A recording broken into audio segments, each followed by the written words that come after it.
Aloha and welcome to the Secret Art of Huna podcast, where I'll be sharing how to use Huna, the carefully guarded spiritual, energetic and healing practices of the ancient Hawaiians, to help you transform those bits of your life that aren't working, to help you find your purpose, or maybe just to help you dump emotional baggage.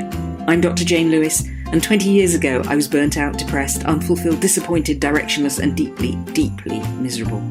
Huna enabled me to change all that, and so I now share it with whoever wants to experience a more joyful, fulfilling life.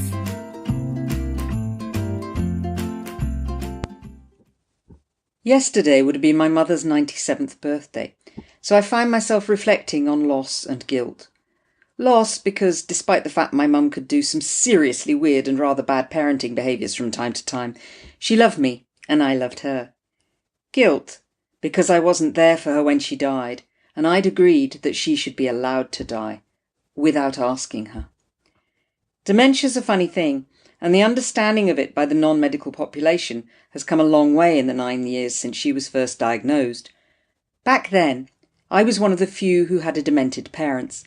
Now, many of my friends are becoming carers or supporters of one or both parents with dementia, all in the space of 9 years. Luckily for me and for Mum, although she definitely didn't see it that way, I was able to get her into a psychiatric unit when her hallucinations became too bad and too unmanageable. I knew when she held a kitchen knife to me that I needed to do something, although it was several months before we really got to the point where neither she nor I could cope anymore. But sadly, the unit where she spent nearly a year has been closed down. You don't get the kind of support from the council and social services that you did back then. There isn't the money.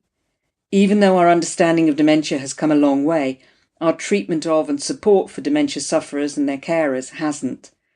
As someone said on Woman's Hour this morning, dementia falls through the cracks between social care and healthcare in the UK, particularly for women. You wouldn't want to have to put your mother in a psychiatric unit, but they were very kind, and she was safe, if very, very angry. Understandably so. Yet putting her into the unit isn't the bit I feel guilty about. It was one of the hardest things I've ever had to do, and she hated me for it. But I knew it was the right option, and at the time the only option that I could see. The guilt has to do with the manner of her dying. She was in a home by then and got a cough which went to her chest and became pneumonia. One option was to get her into a hospital 25 miles away, which, for a 90-year-old who hated her life the way it had become, was less than ideal. One of the unfortunate aspects of Lewy body dementia is that the patient can have a lot of awareness on their condition. Mum needed intravenous antibiotics, and the home couldn't offer that. Another option was to let her die, keeping her as comfortable as possible, but basically to let her starve to death. I opted for the latter, as I had had to do in the case of her brother a few years before. With her brother, I had other family members to consult in terms of what they felt best. With my mother, it really was down to me. Even that wasn't the real source of the guilt.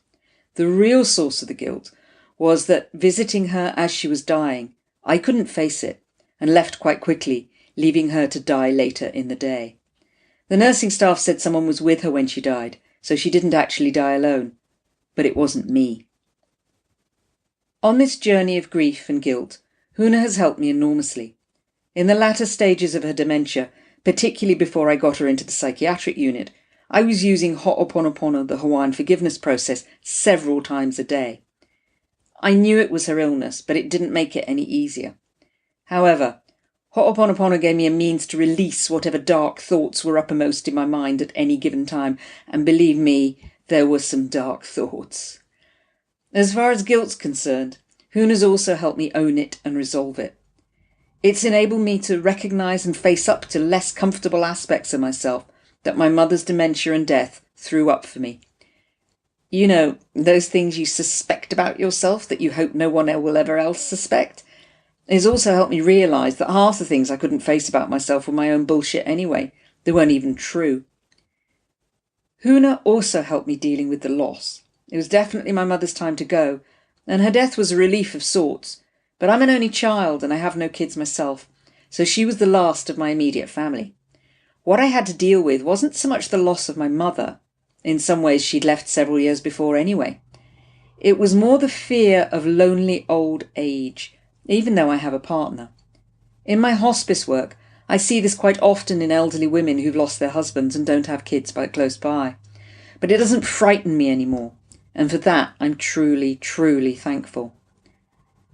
Huna isn't the only way to deal with issues of fear and grief and guilt. It's a way.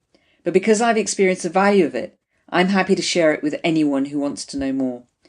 If you're curious, take a look at my brand new Facebook page, https://www.facebook.com/Secret Art of Huna, where I'm sharing Huna tips for women and men. And women, I have a women-only Facebook group too. I'd love to see you in there. And if I can help you in any way with any of the issues that I've raised, do get in touch. Thanks for listening.